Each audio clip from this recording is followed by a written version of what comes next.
পটুয়াখালী থেকে আসছি স্যার। আচ্ছা, হ্যাঁ। আমি 2 বছর পর্যন্ত খুবই সুস্থ। আলহামদুলিল্লাহ। এর আগে অনেক অসুস্থ ছিলাম, এই মোটা ছিলাম। কয় কেজি ছিলেন? 86 কেজি ছিলাম। মাশাআল্লাহ। এখন কত?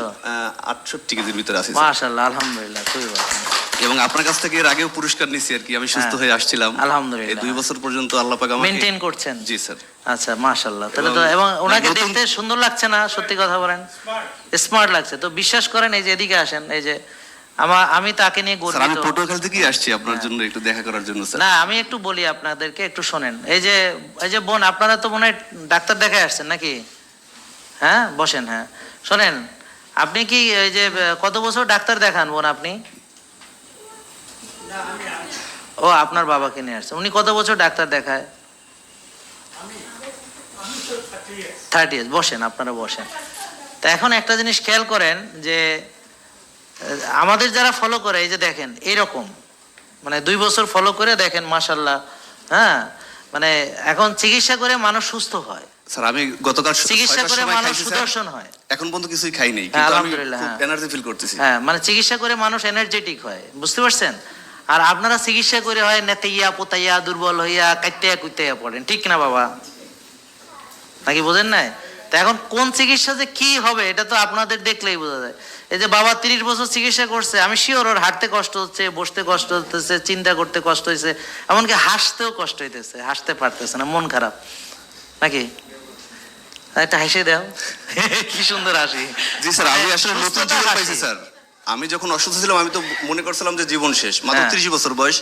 তখন 17 ছিল আমার ডায়াবেটিস, তারপর ফ্যাটি লিভার ছিল আপনার 120 ছিল এসজিপিটি। তো মানে কিছু খাইলে অথবা না খাইলে বুক ধপ ধপ ধপ ধপ করে বাড়ি মারতো এবং হঠাৎ করেই মানে সেন্সলেস অবস্থা হয়ে যেত। মানে শ্বাসের ব্যায়াম করা ছাড়াই। মানে তাছাড়াই আর কি, মানে অনেক অন্য রকমের আমি মানে জীবনের আশা ছেড়ে দিয়েছিলাম। পরবর্তীতে অনেক ডাক্তার দেখাইছি, কিন্তু কোনো ডাক্তারই আমাকে বলেনি যে তুমি পুরোপুরি সুস্থ হবা। তারা খালি বলছে যে আগামী মাসে অমুক দিন আসবা, পরের মাসে অমুক দিন আসবা, এবং ওষুধ পরের মাসে বাড়বে। অমুক দিন আসবা। এরকম 3 মাসের অগ্রিম বলতো যে অমুক তারিখে আমাকে পাওয়া যাবে। তো আমি, আমার মেজো ভাই আছে, সে আপনার ভিডিও অনেক আগে দেখছে, তার মাধ্যমে আর কি আপনার সন্ধান পাই। পরে ভিডিও দেখেই আমি 11 কেজি ওজন কমিয়ে ফেলছি। আলহামদুলিল্লাহ, আলহামদুলিল্লাহ। পরবর্তীতে যখন 11 কেজি ওজন কমিয়ে ফেলছি, আমি চিন্তা করি তাহলে তো এখন আশা লাগে। তো আসার পরে এখানে টেস্ট করছি, তখন আমার হোমায়ার ছিল প্রায় 4। তারপরে আমার ফাস্টিং ইনসুলিনও ছিল প্রায়, মানে সব কিছুই বাড়তি ছিল। পরবর্তীতে আমি যখন আবার মানা শুরু করছি, 3 মাসের ভিতরে আমি একদম পুরোপুরি সুস্থ হয়েছি এবং প্রত্যেক মাসে মাসে আসছি এখানে। এবং সেই সুস্থতা এখন পর্যন্ত ধরে রাখছি 2 বছর পর্যন্ত। এবং এই যে তুমি কি 3 মাস পরে আসার পর কি 2 বছর পরে আবার আসছো? না, এর মধ্যে মাঝে মাঝে আইসা আপনার এই দেখছি, কিন্তু আপনার সাথে কথা বললে এখানে আসলেই বুক ধপ ধপ করে, মানে কথা বলতে কেমন কেমন লাগে স্যার। এই জন্য আজকে আসি না। সাহস নিয়ে আসছো? যে আজকে আরো একদিন আসছিলাম, ওখানে দাঁড়াইছি, পরে দেখি যে না, এখানে কথা বলার মতো অবস্থায় আমি নাই।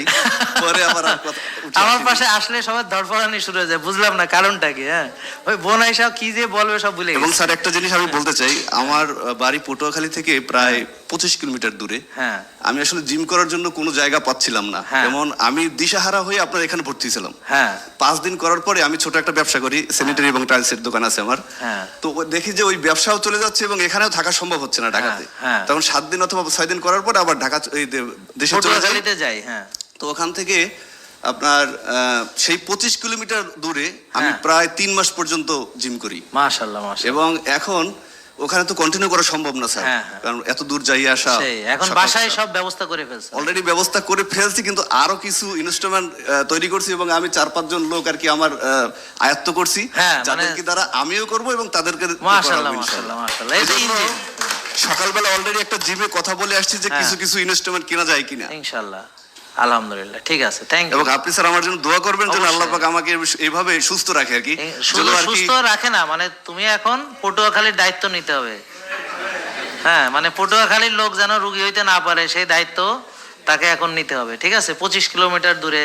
তোমাদের গ্রামের নাম কি? আমাদের গ্রামের নাম 18 গাছিয়া। যাক, তাহলে 18 লেবুখালী গাছিয়ার ইউনিয়ন। কত লোক আছে, হ্যাঁ, সব ও এখন কি যেন রুগী হইতে না পারে।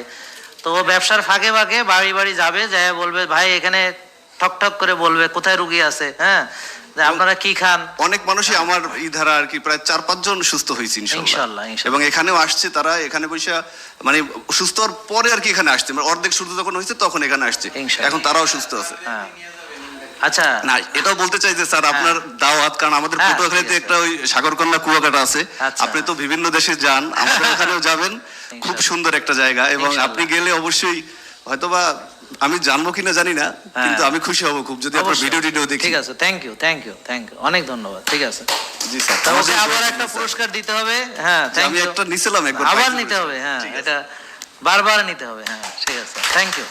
আমার জন্য স্যার দোয়া করবেন। হ্যাঁ, অবশ্যই অবশ্যই। তাহলে এই যে ওর কথা বলা সে মাইকটা কেড়ে নেই, তারপর আমি বলি। হ্যাঁ, তাহলে আবার কি বলে ফেলে সোজা কথা। আচ্ছা শোনেন, এখন দেখেন এই এই ছেলেটা অসুস্থ ছিল এবং অনেক ডাক্তার দেখাইছে, এবং ডাক্তার দেখাতে দেখাতে আরো বড় রুগী হয়েছে, এটা তো আপনি তার মুখে শুনলেন। এবং ওজন ছিল 86 কেজি। হ্যাঁ, তো এখন চিকিৎসা করাতে করাতে সে বড় রুগী হয়েছে। আপনারা এখানে যারা ওষুধ খাচ্ছেন, প্লিজ আয়নায় তার চেহারাটা দেখবেন। যারা 10-15 বছর ওষুধ খাচ্ছেন, জাস্ট কিচ্ছু না, নিজে আয়নায় চেহারাটা দেখবেন, আপনার চেহারাটা কেমন। আমার কথা বুঝতে পারছেন তো? যে মাইক কেড়ে নিয়েছে, ওর ফেস টেস কালো হয়ে গেছিল বলতেছে। আমি জানি আমি বললেও আরো অনেক কথা বলবে, তাই জন্য মাইক কেড়ে নিয়েছে। তো যাই হোক, তো এটা হলো দেখার উদ্দেশ্য, আর কিচ্ছু না, যে আমাদের চিকিৎসায় রুগীরা কেমন হয় আর আপনারা যে ওষুধ খেয়ে কেমন হন, আয়নায় চেহারা দেখেন যারা 10-15 বছর দেখেছেন। তাহলে একটা রোগ যখন সুস্থ হয় তাকে দেখে আপনারা কি ওকে দেখে রুগী মনে হচ্ছে? ও কি রুগী আছে? তা এখন এভাবে যদি রুগী না থাকে তাহলে ডাক্তারদের কি অবস্থা হবে ভাই? বুঝছেন কেন টেস্ট এগুলো হয় না? থ্যাংক ইউ তোমাকে অনেক, ঠিক আছে, অনেক ধন্যবাদ। তা আমরা চাই আপনারা রুগী থাকবেন।